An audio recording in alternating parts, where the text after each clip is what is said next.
আসসালামু আলাইকুম। এটা হচ্ছে 110 একটা গাড়ি, অনেক পুরাতন গাড়ি।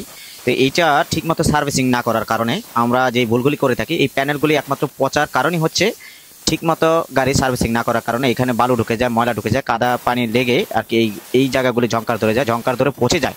এবং একটা জায়গা যখন একটুখানি পচে, ওইখান থেকে আস্তে আস্তে বড় হয়ে এই পচনগুলি দেখা দেয়, তখন এই প্যানেলগুলি খুব নষ্ট হয়ে যায়। খালি প্যানেল না, গাড়িতে অনেক জায়গাতেই আমরা এই ভুলগুলি করে থাকি।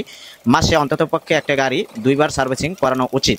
হুম, 2বার সার্ভিসিং করাবেন মিনিমাম, তাহলে এই কাদাগুলি যে লেগে থাকে, বালুগুলি যে লেগে থাকে, ওই লেগে থাকা থেকে আর জংকারটা হয় না। ওইটা আস্তে আস্তে লোহাগুলিকে খেয়ে ফেলে, ওই টাইমেই আর কি গাড়িতে জংকারগুলি হয়। তো আমরা এই গাড়িটা সুন্দরভাবে এগুলি রিমুভ করে দিয়েছি। পচনগুলি রাখা যায় না, পচনগুলি হচ্ছে ক্যান্সারের মতো গাড়ির। এগুলি থাকলে গাড়িতে সমস্যা থাকবে, যেখানেই থাকবে ওইখানেই আস্তে আস্তে এটা বড় হয়ে যায়। তো আলহামদুলিল্লাহ এই গাড়িটা সুন্দরভাবে আমরা করে দিয়েছি। আপনাদের গাড়িতে যদি এই ধরনের পচন থাকে সরাসরি আমাদের কাছে চলে আসেন। আসসালামু আলাইকুম।